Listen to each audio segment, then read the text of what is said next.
नमस्कार दोस्तों, आज हम लेकर के उपस्थित हुए हैं मौर्य वंश से संबंधित जो अगला पार्ट है। पिछले पार्ट में हम लोगों ने पढ़ा था कि जो मौर्य वंश के बारे में जानकारी के जो साहित्यिक स्रोत हैं उनके बारे में हम लोगों ने चर्चा की थी। तो कौन कौन से साहित्यिक स्रोत हम लोगों ने चर्चा की थी? एक तो भारतीय साहित्य और विदेशी साहित्य। भारतीय साहित्य के अंतर्गत हम लोगों ने क्या देखा था? चाणक्य के द्वारा लिखा गया जो पुस्तक है वो अर्थशास्त्र के बारे में हमने चर्चा की थी। और जो दूसरी पुस्तक थी वो थी मुद्रा राक्षस। किसके द्वारा लिखी गई थी? तो वो थे विशाख दत्त के द्वारा। तथा जो बौद्ध ग्रंथ थे दीपवंश और महावंश, तथा जैन ग्रंथ जो थे वो क्या था? भगवती सूत्र से जो भारतीय साहित्य थे ये 4 प्रकार के थे: अर्थशास्त्र, मुद्रा राक्षस और दीपवंश महावंश और भगवती सूत्र से मौर्य वंश के बारे में जानकारी प्राप्त होती है। और जो विदेशी साहित्य थे उसके अंतर्गत हमने इंडिका के बारे में चर्चा की थी। इंडिका के जो लेखक थे वो कौन थे? वो थे मेगस्थनीज। तो आज हम उसी कड़ी में लेकर के अगला जो पार्ट है वो हाजिर है। क्या है उसका? जो पुरातात्विक साक्ष्य है।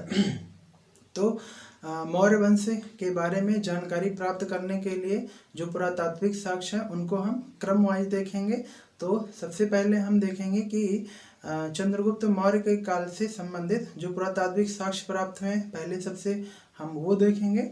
और दूसरा फिर हम देखेंगे कि अशोक के जो शिलालेख हैं, अशोक ने जो पत्थरों पर लेख खुदवाए थे तो वो कितने प्रकार के हैं और उन लेखों में क्या विशेष चर्चाएं की गई हैं जो हमारे परीक्षा के लिए इम्पॉर्टेंट हैं, तो उनके बारे में हम चर्चा करेंगे। तो चलिए देखते हैं कि आज के वीडियो में क्या है कि सबसे पहले क्या हुआ कि बिहार में एक स्थान है जिसका नाम है कुम्हरार। इस स्थल की खुदाई करवाई गई और इस खुदाई के दौरान क्या मिला है? जो पाटलिपुत्र नगर की स्थापना हुई थी, पाटलिपुत्र नगर की स्थापना हुई थी तथा चंद्रगुप्त मौर्य का जो राजमहल था इसके बारे में साक्ष्य प्राप्त हुए हैं। अगर हम प्रश्न पूछे कि पाटलिपुत्र नगर को किसने बसाया था, तो वो उदय ने बसवाया था। तो यहाँ पे कुम्हरार के स्थान की खुदाई से क्या क्या मिला? पाटलिपुत्र नगर के जो साक्ष्य हैं तथा चंद्रगुप्त मौर्य के महल के साक्ष्य प्राप्त हुए हैं। इस महल को राजप्रसाद के नाम से जाना जाता था, राजप्रसाद। तो ये जो महल है इनको चीनी यात्री फायान ने कहा है कि देवों के द्वारा निर्मित, यानी चंद्रगुप्त मौर्य का जो महल था वो इतना भव्य था कि फायान ने जो है इस महल के बारे में कहा है कि चंद्रगुप्त मौर्य का जो महल था वो देवों के द्वारा निर्मित था, ऐसा इतिहास में उल्लेख मिला है। फिर दूसरा है कि चंद्रगुप्त मौर्य के समय के 2 अभिलेख प्राप्त हुए हैं, एक है महास्थान, एक है सोहगौरा। तो महास्थान कहाँ से प्राप्त हुआ? बांग्लादेश से प्राप्त हुआ है। और जो सोहगौरा है वो उत्तर प्रदेश, और कहाँ से? उत्तर प्रदेश में कहाँ से? तो गोरखपुर जिले से प्राप्त हुआ है, गोरखपुर जिले से। यहाँ से क्या वर्णन मिलता है? तो अकाल जब पड़ा था चंद्रगुप्त मौर्य के काल में, अकाल के दौरान चंद्रगुप्त मौर्य ने खाद्यान्न जो है वितरित किए थे।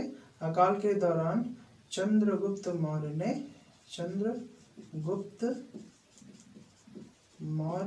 ने जनता में खाद्यान्न का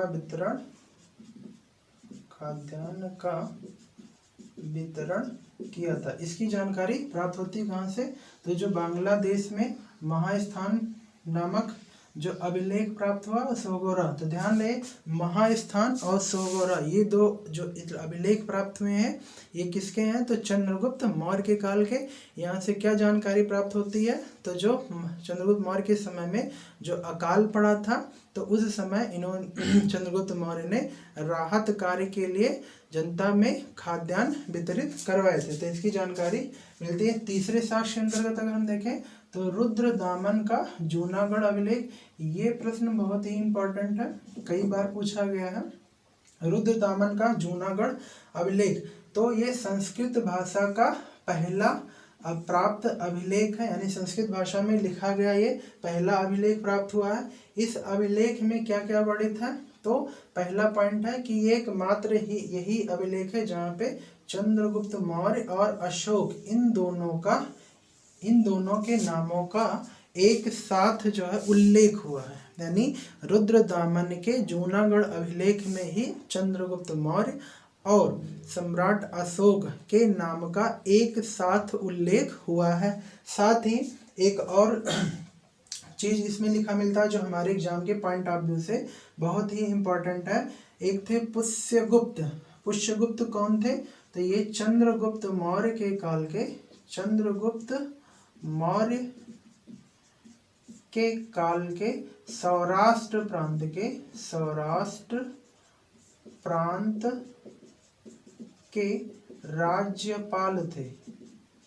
कौन, पुष्यगुप्त वैश्य। कौन थे, तो चंद्रगुप्त मौर्य का जो साम्राज्य विस्तृत था उसमें एक पार्ट था सौराष्ट्र, और सौराष्ट्र का राज्यपाल जो है कौन बनाया गया था, पुष्यगुप्त वैश्य। पुष्यगुप्त वैश्य ने क्या किया था, सौराष्ट्र में स्थित गिरनार पर्वत पर एक सुदर्शन झील का निर्माण करवाया था। तो ये प्रश्न पूछा जाता है कि सुदर्शन झील का निर्माण किसके द्वारा करवाया गया था, तो वो पुष्यगुप्त वैश्य के द्वारा करवाया गया था। पुष्यगुप्त वैश्य थे कौन, तो चंद्रगुप्त के सौराष्ट्र प्रांत के राज्यपाल थे ये।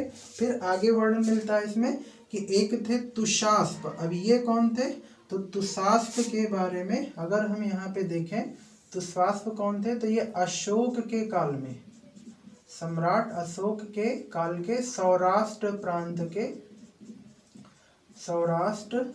प्रांत के राज्यपाल थे। इन्होंने क्या किया था कि इस सुदर्शन झील से सिंचाई हेतु नहरें खुदवाई थी। सिंचाई के लिए नहरें खुदवाने का काम किसने किया था, तो अशोक के काल के सौराष्ट्र प्रांत के जो राज्यपाल थे जिनका नाम था तुषास्प। तो तुषास्प ने ही सुदर्शन झील से क्या निकलवाया था, नहरें निकलवाई थी सिंचाई करवाने के लिए। फिर एक थे सुविशाख। तो ये सुविशाख कौन थे, तो ये रुद्रदामन के काल के ही थे। इन्होंने रुद्रदामन के साम्राज्य के जब रुद्रदामन का शासन था तो उस समय सौराष्ट्र प्रांत का राज्यपाल कौन था, सुविशाख। तो सुविशाख ने ही इसका जीर्णोद्धार करवाया था, किसका, सुदर्शन झील का। तो निर्माण किसने करवाया, पुष्यगुप्त वैश्य ने। तुषास्प ने क्या करवाया था, सिंचाई के लिए यहाँ से नहरें निकलवाई थी। और रुद्रदामन के समय में सौराष्ट्र प्रांत के राज्यपाल सुविशाख ने इसका जीर्णोद्धार करवाया था। और पुनः गुप्त काल में एक थे शासक स्कंदगुप्त। स्कंदगुप्त के सौराष्ट्र प्रांत के जो राज्यपाल थे उनका नाम था चक्रपालित। तो चक्रपालित के पुत्र कौन थे, वो पर्णदत्त थे। पर्णदत्त। तो पर्णदत्त ने क्या किया था, तो पर्णदत्त ने इसका पुनः जीर्णोद्धार करवाया था। तो दोस्तों यहाँ सुदर्शन झील को लेकर के जो है इतने फैक्ट हैं। पहला, इसका निर्माण चंद्रगुप्त मौर्य के काल में किसने करवाया था, तो पुष्यगुप्त वैश्य ने। ये पुष्यगुप्त वैश्य थे कौन, सौराष्ट्र प्रांत के राज्यपाल थे। फिर यहाँ से नहरें खुदवाने का काम किसने किया था, तो अशोक के कार्यकाल में सौराष्ट्र प्रांत के राज्यपाल कौन थे, तुषास्प, उन्होंने ही नहरें निकलवाई थी। सुविशाख कौन थे, तो ये रुद्रदामन के कार्यकाल के सौराष्ट्र प्रांत के राज्यपाल थे, इन्होंने इसका जीर्णोद्धार करवाया था। पुनः अंतिम बार इसका जीर्णोद्धार किस काल में हुआ, गुप्त काल के शासक स्कंदगुप्त के काल में। और किसने करवाया था, तो स्कंदगुप्त के कार्यकाल में सौराष्ट्र प्रांत के जो राज्यपाल थे उनका नाम था चक्रपालित। और चक्रपालित के पुत्र पर्णदत्त ने इसका अंतिम बार जो है जीर्णोद्धार करवाया था। इसकी जानकारी हमें इतिहास से प्राप्त होती है। फिर ये था चंद्रगुप्त मौर्य के काल से संबंधित कुछ पुरातात्विक साक्ष्य। और अब हम देखेंगे अशोक के शिलालेख। तो अशोक के शिलालेखों को हम 4 भागों में बांट लेते हैं। ये पहला है बृहद शिलालेख, दूसरा है लघु शिलालेख, और तीसरा है स्तंभ शिलालेख, और चौथा है लघु स्तंभ लेख। तो 4 प्रकार के इसके शिलालेख प्राप्त हुए हैं किसके, अशोक के। एक है बृहद शिलालेख, बृहद का मतलब शिला का मतलब होता है पत्थर, पत्थर पे लिखा गया, तो जो एक बड़े बड़े आकार में लिखे गए उन्हें बृहद शिलालेख, छोटे आकार वाले को लघु शिलालेख, जो एक स्तंभ रूप लेख, स्तंभ रूप जो शिला था उसमें लिखे गए हैं तो उन्हें स्तंभ लेख, और जो उससे छोटे आकार के उन्हें लघु स्तंभ लेख कहा जाता है। अगर ये प्रश्न पूछा जाए, ये बहुत ही इंपॉर्टेंट है कि अशोक के कार्यकाल में सबसे पहले अशोक के लेख की खोज किसने की थी, तो अशोक के शिलालेखों की खोज सबसे पहले टी पैंथेलर ने की थी। और कब की थी, तो वो 1750 ईस्वी में। ये बहुत ही इंपॉर्टेंट है। फिर दूसरा पॉइंट हमारे परीक्षाओं में जो पूछा जाता हुआ है, सर्वप्रथम जेम्स प्रिंसेप ने 1837 ईस्वी में इसे पढ़ने में सफलता प्राप्त की। इसे किसे मतलब अशोक के लेखों को खोज तो लिया गया था 1750 में, लेकिन वो समझ नहीं पा रहे थे कि इस पे क्या लिखा हुआ है। तो इसको पढ़ने में सबसे पहले सफलता किसे मिली थी, तो वो थे जेम्स प्रिंसेप। तो इन्होंने कब पढ़ने में सफलता प्राप्त की, तो ये थे 1837 ईस्वी में अशोक के अभिलेख को पढ़ने में सफलता प्राप्त हुई है। अच्छा, इन लेखों पे क्या वर्णन मिलता है, तो जब अशोक का राज्याभिषेक हुआ था, तो राज्याभिषेक के वर्ष के बाद से, यानी जिस वर्ष उसने राज्याभिषेक करवाया था उन्होंने, उसके बाद से जो घटनाओं का वर्णन हुआ है वो शिलालेखों के ऊपर लिखा मिलता है, यानी राज्याभिषेक के बाद के घटनाओं का वर्णन मिलता है। इसके अंतर्गत अगर हम पहला पॉइंट लेकर चले तो बृहद शिलालेख। तो जो बृहद शिलालेख है, तो सबसे पहले पूछा जाता है कितने स्थान से प्राप्त हुआ है, तो स्थान कितने, 8 स्थानों से प्राप्त हुआ है। और इन लेखों की संख्या कितनी है, तो इन लेखों की संख्या है 14, यानी 8 स्थानों से 14 लेख प्राप्त हुए हैं। तो 8 स्थानों में पहला कौन सा है, जौगढ़, यानी 2 उड़ीसा से प्राप्त हुए हैं, जौगढ़ और तोशली, ये है उड़ीसा में। फिर एक कलसी है, वो कहाँ से है, उत्तराखंड से प्राप्त हुआ है। 2 पाकिस्तान से प्राप्त हुए, मनसेरा और सहबाजगढ़ी। और 2 महाराष्ट्र से प्राप्त हुए, गिरनार और सुपारा। और एक आंध्र प्रदेश से प्राप्त हुआ है, एर्रगुडी, यानी दक्षिण भारत से केवल और केवल एक जो है बृहद शिलालेख की प्राप्ति हुई है। तो यहाँ पे हम ध्यान रखेंगे, उड़ीसा से कितने मिले हैं बृहद शिलालेख, 2, कलसी से यानी उत्तराखंड से 1 मिले हैं, पाकिस्तान से 2 मिले हैं, महाराष्ट्र से भी 2 मिले हैं, और आंध्र प्रदेश से 1 मिले। तो इनकी संख्या कुल 8 है। और इन 14 में जो लेख लिखे गए हैं, तो इन 14 को हमें नहीं पढ़ना है, क्योंकि सारी परीक्षा में नहीं पूछे जाते हैं। तो जो महत्वपूर्ण रूप से परीक्षा में हमारे पूछे गए हैं, उन्हीं के बारे में हम यहाँ पे चर्चा करेंगे। तो यहाँ पे प्रथम शिलालेख, तो प्रथम बृहद शिलालेख में क्या वर्णन है, तो अशोक के द्वारा पशुवध, पशुओं के ऊपर पशुओं का वध करने पर और उत्सवों और समारोहों पर उसने प्रतिबंध लगाया था, इसके बारे में जानकारी हमें मिलती है। द्वितीय शिलालेख में, यानी द्वितीय बृहद शिलालेख में क्या जानकारी मिलती है, तो सीमावर्ती राज्य, यानी जो अशोक के काल के सीमावर्ती राज्य थे, चोल चेर पांड्य, कौन, चोल चेर पांड्य के बारे में जानकारी कहाँ मिलती है, तो द्वितीय बृहद शिलालेख से प्राप्त होती है। फिर हम देखते हैं पांचवें बृहद शिलालेख से क्या जानकारी प्राप्त होती है, तो वो धम्म महामात्र की नियुक्ति की थी। ये एक धार्मिक अधिकारी होता था। अशोक ने एक धम्म जो है नया धर्म चलाया था, जो बौद्ध धर्म से प्रेरित था। तो उसके लिए एक नया पद सृजित किया था जिसे धम्म महामात्र कहा जाता था। तो उसके बारे में जानकारी कहाँ से प्राप्त होती है, तो अशोक के जो शिलालेख उनमें 5वें बृहद शिलालेख से प्राप्त होती है। 8वें शिलालेख में क्या होता है कि सम्राट अशोक ने अपने राज्याभिषेक के 10वें वर्ष में बोध गया की यात्रा प्रारंभ की थी। तो ये प्रश्न पूछा जाता है कि बोध गया की यात्रा का उल्लेख अशोक के किस अभिलेख से प्राप्त होती है? तो वो है 8वें शिलालेख या अभिलेख से प्राप्त होती है। और 13वां यानी जो बृहद शिलालेख है उनमें जो 13वां शिलालेख है उससे क्या मिलता है? कलिंग युद्ध का वर्णन। तो कलिंग युद्ध के बारे में 13वें शिलालेख में वर्णन मिलता है। साथ ही इन्हें 5 विदेशी राजाओं का वर्णन भी 13वें शिलालेख में प्राप्त होता है।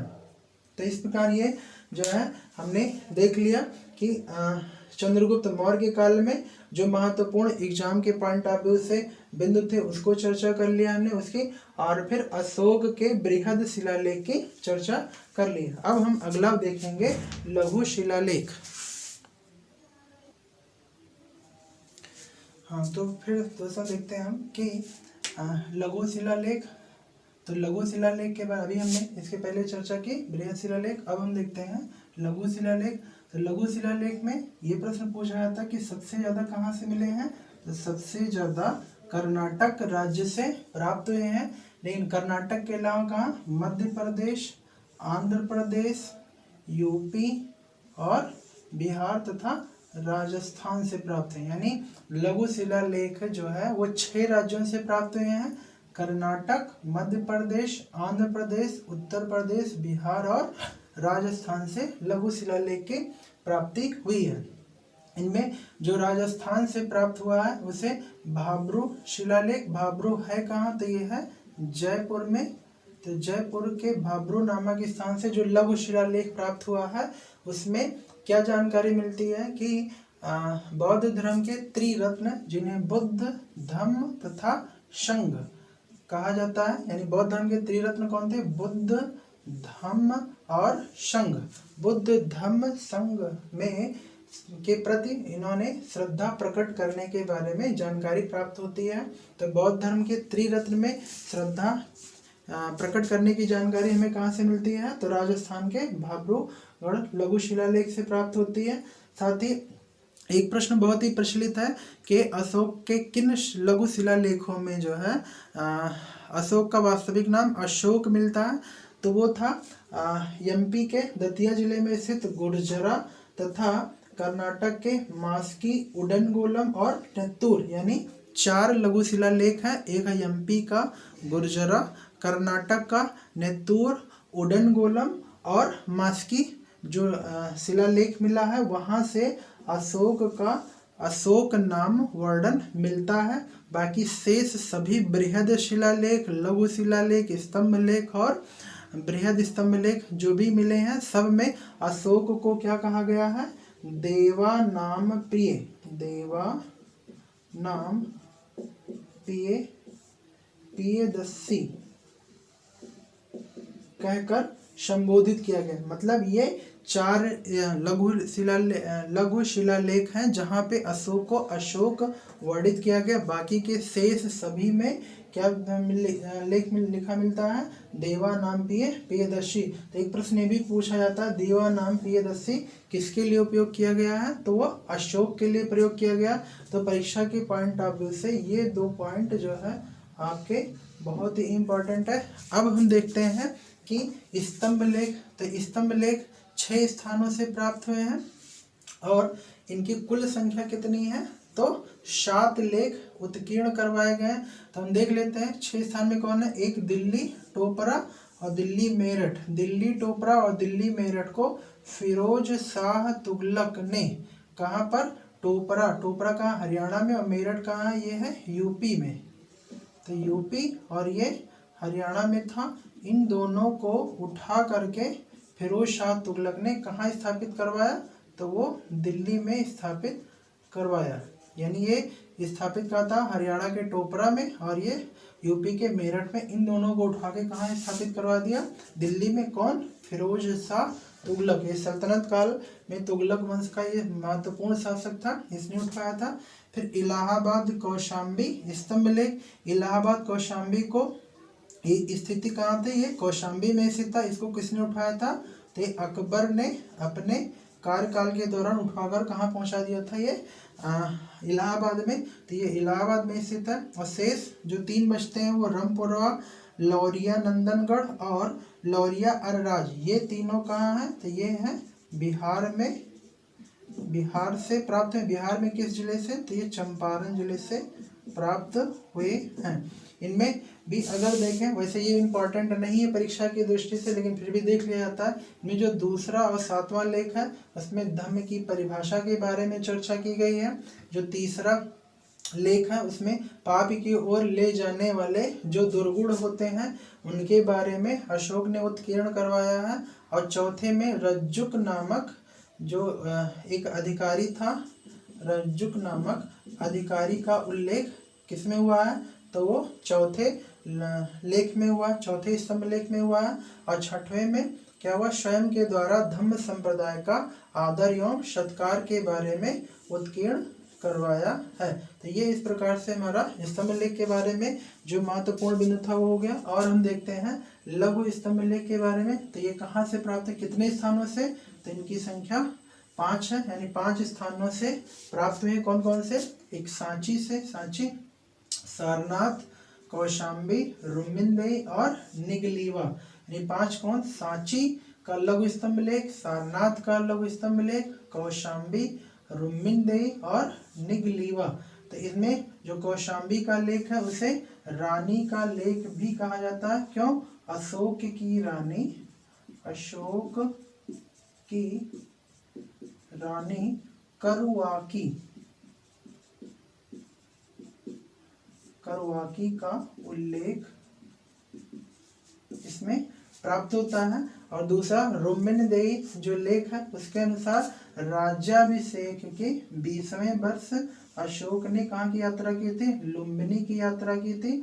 और लुम्बिनी की यात्रा के दौरान ही इसे कर मुक्त घोषित कर दिया था। यानी जब वो 20वें वर्ष लुम्बिनी की यात्रा पर जाता है तो लुम्बिनी को कर मुक्त घोषित कर देता है। तो इस प्रकार से हमने अशोक के शिलालेख भी पढ़ ले। अब एक टॉपिक और बच रहा है, वो क्या है? गुहा लेख। तो गुहा लेख को भी हम लोग देखते हैं। तो दोस्तों अगर हम देखें कि अशोक के अभिलेखों में प्रयुक्त लिपियां और भाषाएं कौन सी, यहाँ से भी प्रश्न पूछे जाते हैं। तो 4 प्रकार की लिपियों का प्रयोग किया गया था। कौन? ब्राह्मी, ब्राह्मी के बाद में खरोष्ठी, ग्रीक और अरामाइक। तो ये 4 लिपियों का प्रयोग जो है अशोक के अभिलेख में प्रयुक्त किए गए थे। और कई भाषाएं? तो 3 भाषाएं प्रयुक्त, प्राकृत भाषा, प्राकृत भाषा, ग्रीक भाषा और अरामाइक।